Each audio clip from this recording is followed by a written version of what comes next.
Let's talk just for a brief moment about assumptions. Some assumptions that you can make working out an electrostatics problem based on the wording of the problem.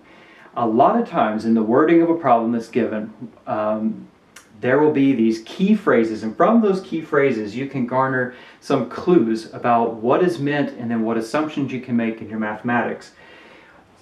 Something that is very often given, or that you'll see probably more than once, I would say, is you're given some geometry. I've chosen a sphere in this case. It could be a cylinder, it could be a box. There are many different nice geometries that will be used. But they will say something like this. In the case of the sphere, you are given an insulating sphere of uniform charge density. Okay, so there are two key phrases. We have a insulating sphere, and you can replace sphere with any other geometry, and then uniform charge density. So we're going to focus solely on these two key phrases and see what kind of information that we can draw out and what assumptions we might infer from this information, because they do mean something very specific. An insulating sphere, let's go over that. Insulating sphere, insulating your choice of geometric object. It simply means that the material that this object is made of allows for there to be uniform or non-uniform charge distributed inside of it. Okay? And I think it would be helpful to understand this. It's helpful to know what is this opposed to, what's its opposite. Insulating is opposite from conducting, or perfect conductor, better yet. Later on in your study of E&M, you will probably run into something that would be phrased more like this, or you are given a perfectly conducting cylinder, or a spherical object that is a perfect conductor. All that means is, what that means is that in opposition to being insulating and allowing for a uniform charge within, a conductor requires that all the charge reside on the surface.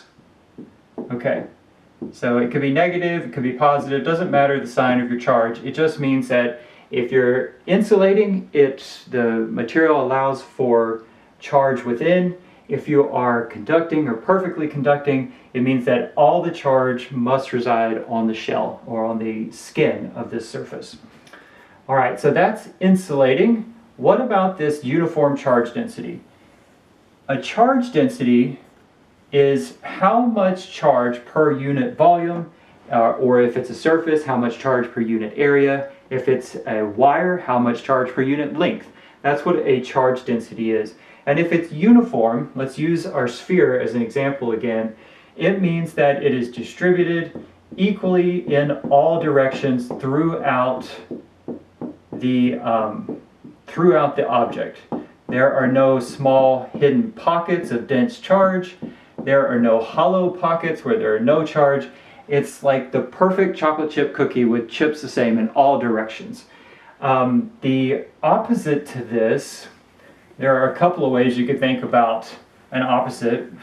One of them I've already described, is if you have little pockets inside a very dense charge right here, nothing for the most of the other one, little pocket over here of very dense charge. Okay, so that would be non-uniform charge density. Another setup that you might encounter is some charge density that's given to you as a function of some parameter of your geometry, or some parameter of your shape.